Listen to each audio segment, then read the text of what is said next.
And we talked about this earlier.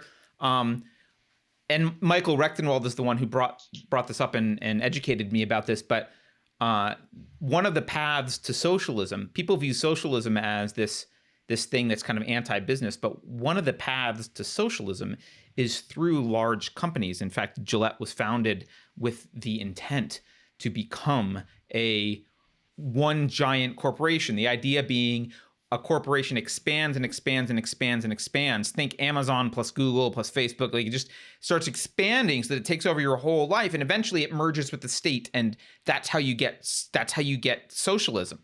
That's how you get state-run enterprises. And so there's definitely a strategy from the left involving companies. And I've said this a bunch of times, but I'm going to say it again because this story really made me think of it.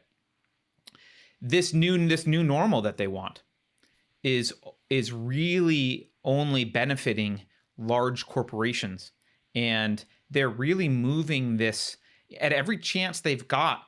You know, they destroy small businesses because small businesses don't have super deep pockets to survive this kind of stuff. So, you know, you just make it a really rocky road so that these small businesses have to die, and that economic activity shifts, and it shifts to large corporations who take it over. When you stop buying, I don't know, whatever it is from your local store because it goes out of business, you buy it on Amazon, right? Yeah. And it's just a massive wealth transfer to these large corporations. And this is not, I'm not conspiratorially saying this is kind of intentional, although it may be.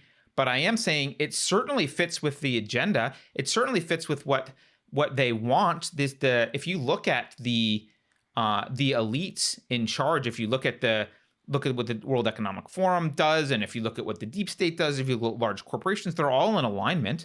You know, Google's not an enemy of the deep state. Google's not an enemy of the World Economic Forum. They are part of the strategy. They're part of the strategy. So, I don't know. It's chilling to watch, and there's something that really is despicable for me to hear NPR show empathy for these families when I view them as complicit in the destruction of this family's lifestyle and their way of life. So, to your point, I don't think we included these stats on an episode yet. So I just sent you 2 images. I'm sorry, I don't have the link to the Twitter. I'd send you the link. But these are tweets from Dan Price. And I haven't independently confirmed these numbers myself, but this is someone I trust. So I'll just tell you what he says. Yeah.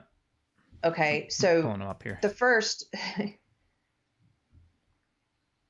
And I pulled these because I pulled these last week because he's sort of saying exactly what you've been saying for a while, that this is a huge wealth transfer. And it's something people on the left claim to care about. Yep. So where are they? So Amazon, here now he's talking about during the coronavirus response here in the States.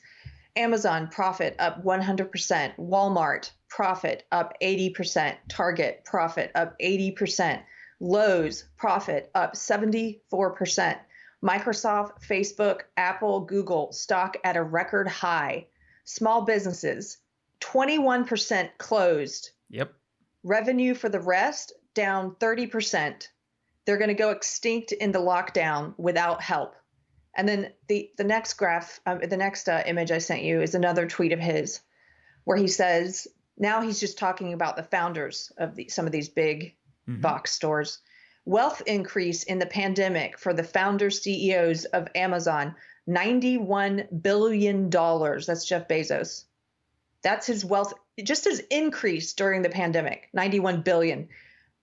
Walmart, $38 billion.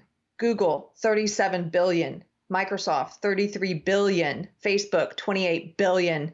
Nike, $8 billion. Apple, $8 billion. Small businesses collectively lost over $200 billion. We're witnessing a record wealth transfer, which is what you're always talking about.